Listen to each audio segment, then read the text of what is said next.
Hey, welcome back to Mike's Diabetes World. I want to touch bases on your son or daughter change over to being independent. Now, they are probably, later on in life, they're really itching to go. But you need to set the basis of good control right from the get-go. Young people are the largest group of diabetics, or type 1 diabetics, who have issues with blood sugars. Now, this could be equated to a lot of parents were controlling it since the inception. Now, myself, I was kind of, well, here you go, everything's there, and I quite wasn't ready to accept the total responsibility. Thinking back now, that, all I kept hearing was, you need exercise, you have to go running every 5 seconds, and you've got to do this, and you've got to do that. And I really,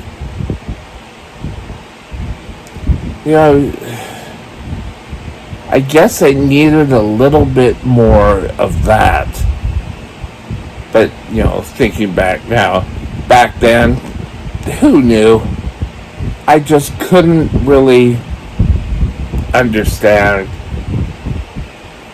the complex disease that I have. Now, first of all,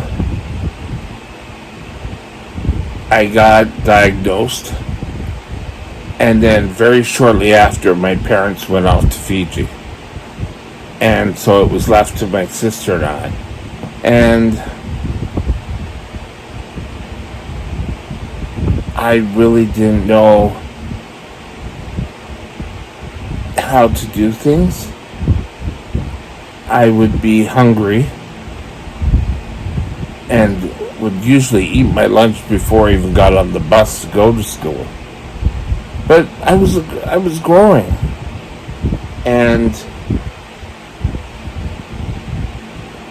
it was kind of like, well, you just have to do it. Well, that's not really a great thing. Now, another problem I had was that my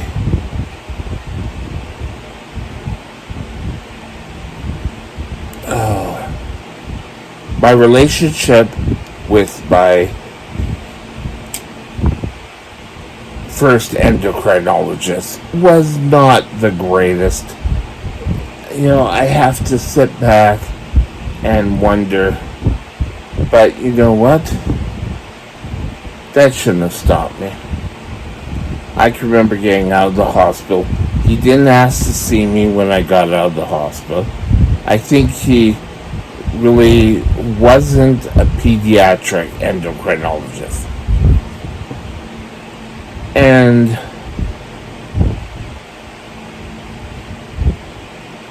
I didn't really warm up to him. I think I've told this story before, but why not? The endocrinologist I had was pretty old. And he was one of these doctors who believed that the doctor's up here, you're down here, you never questioned. And I made a comment that was taken out of context.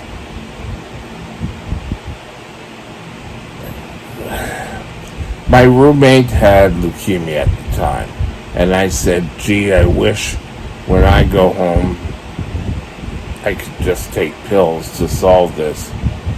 And it got back to him saying I wanted cancer.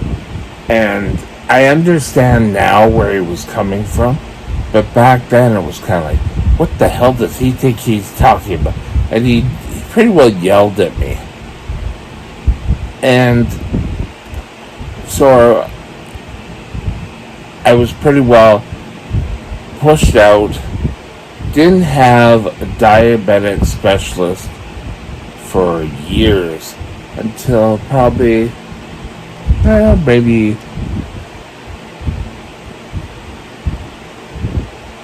18, 19. And I met up with Dr. Hunt and Dr. Tildesley, and I think maybe a lot of it was I know better. But so often kids do that. But I think we have to prepare kids to go, to learn how to do things. First of all, they have to learn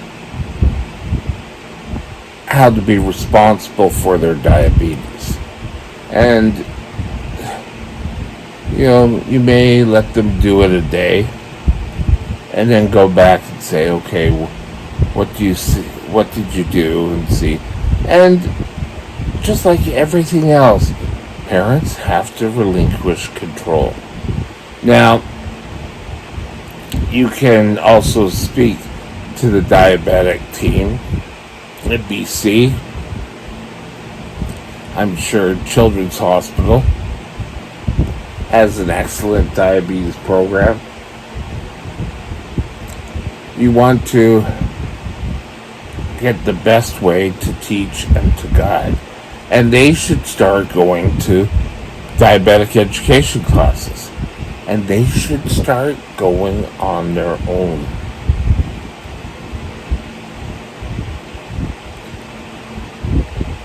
Another thing they should do is, as a parent, you should look for some sort of adult diabetic care, diabetic doctor.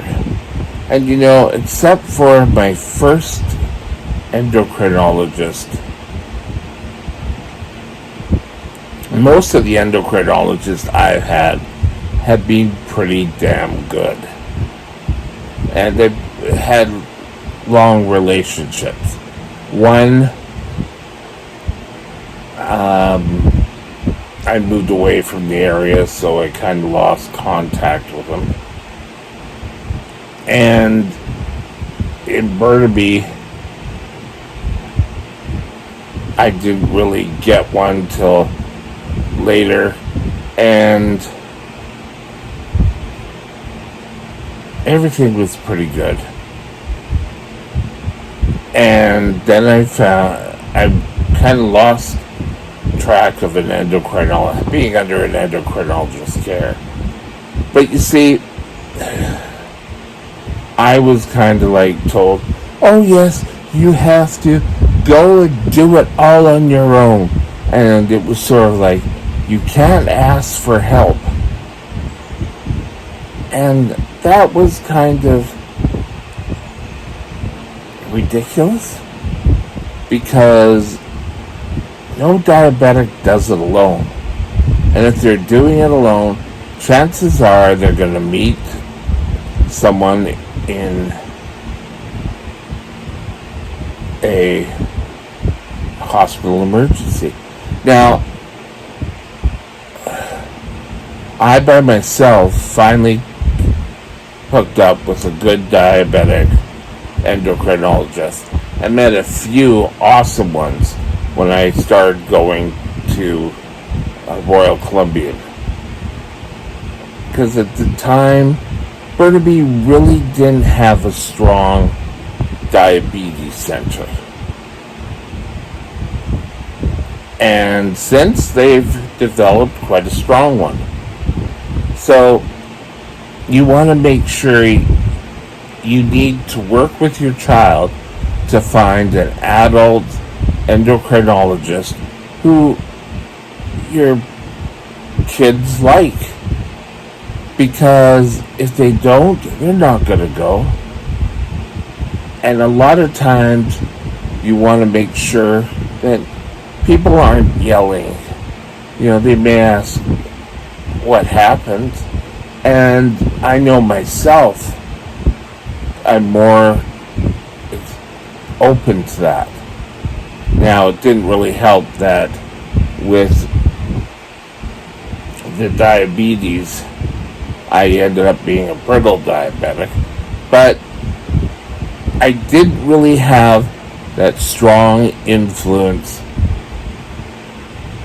to begin with. And I think that may have helped me be a stronger diabetic. Now I think I try to follow whatever the doctors give me to do. Now, I mean, I pretty well have gone through some really unconventional treatment.